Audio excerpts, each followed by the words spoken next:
अहंकार करने पर इंसान की प्रतिष्ठा, वंश, वैभव तीनों ही समाप्त हो जाते हैं। जीवन में कभी भी किसी से अपनी तुलना मत कीजिए, आप जैसे हैं सर्वश्रेष्ठ हैं। बुरे कर्म करने नहीं पड़ते हो जाते हैं और अच्छे कर्म होते नहीं करने पड़ते हैं। जो अपने मन पर नियंत्रण नहीं रखता, वह स्वयं का शनैः शनैः शत्रु बनता जाता है। बुद्धिमान व्यक्ति को समाज कल्याण के लिए बिना आसक्ति के काम करना चाहिए।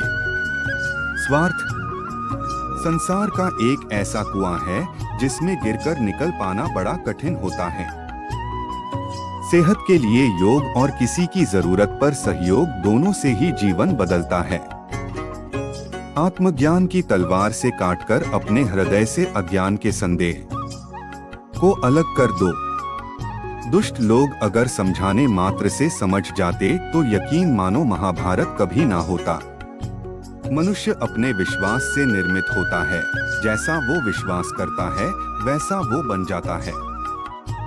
मान अपमान लाभ हानि, खुश हो जाना या दुखी हो जाना, यह सब मन की शरारत है जिसे तुम अपना समझकर मग्न हो रहे हो। बस यही प्रसन्नता तुम्हारे दुखों का कारण है। उस इंसान का मंजिल से भटक जाना तय है जिसकी संगत में नकारात्मक लोग रहते हैं। प्रेम सदैव माफी मांगना पसंद करता है और अहंकार सदैव माफी सुनना पसंद करता है। सिर्फ दिखावे के लिए अच्छा मत बनो। मैं आपको बाहर से नहीं बल्कि भीतर से जानता हूँ। जो इस लोक में अपने काम की सफलता की कामना रखते हैं, वे देवताओं का पूजन करें। व्यक्ति जो चाहे बन सकता है यदि विश्वास के साथ इच्छित वस्तु पर लगातार चिंतन करें। शब्द उतने ही बाहर निकालने चाहिए जिन्हें वापस भी लेना पड़े तो खुद को तकलीफ न हो। परायों को अपना बनाना उतना मुश्किल नहीं जितना अपनों को अपना बनाए रखना होता है। इंसान की सोच ही उसकी सबसे बड़ी पहचान है, वरना दुनिया में एक नाम के अनेक इंसान हैं। बहुत विनम्रता चाहिए रिश्तों को निभाने के लिए। छल कपट से तो सिर्फ महाभारत रची जाती है। यदि आप किसी के साथ मित्रता नहीं कर सकते हैं तो उसके साथ शत्रुता भी नहीं करना चाहिए। कभी कभी कोई घटना मनुष्य के जीवन की सारी योजनाओं को तोड़ देती है और मनुष्य उस आघात को अपने जीवन का केंद्र मान लेता है।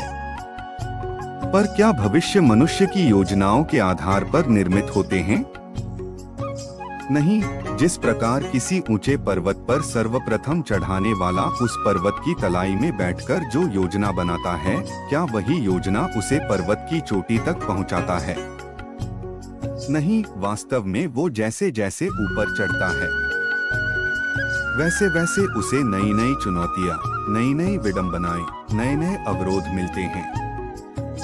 प्रत्येक पथ पर वो अपने अगले पथ का निर्णय करता है। प्रत्येक पद पर उसे अपनी योजनाओं को बदलना पड़ता है। कहीं पुरानी योजनाएं उसे खाई में ना ढकेल दे। वो पर्वत को अपने योग्य नहीं बना पाता, वो केवल स्वयं को पर्वत के योग्य बना सकता है। क्या जीवन के साथ भी ऐसा ही है? जब मनुष्य जीवन में किसी एक चुनौती को, एक अवरोध को अपने जीवन का केंद्र मान लेता है, अपने जीवन की गति को ही रोक देता है, तो वो अपने जीवन में सफल नहीं बन पाता और ना ही सुख और शांति प्राप्त कर पाता है। अर्थात जीवन को अपने योग्य बनाने के बदले स्वयं अपने को जीवन के योग्य बनाना ही सफलता और सुख का एकमात्र मार्ग नहीं। सही निर्णय कैसे ले? जीवन का हर क्षण निर्णय का क्षण होता है। प्रत्येक पथ पर किसी दूसरे पथ के बारे में कोई निर्णय करना ही पड़ता है और निर्णय अपना प्रभाव छोड़ जाता है। आज किए गए निर्णय भविष्य में सुख अथवा दुख निर्मित करते हैं, न केवल अपने लिए, अपने परिवार के लिए, आने वाली पीढ़ियों के लिए। जब कोई दुविधा सामने आती है तो मन व्याकुल हो जाता है, अनिश्चय से भर जाता है।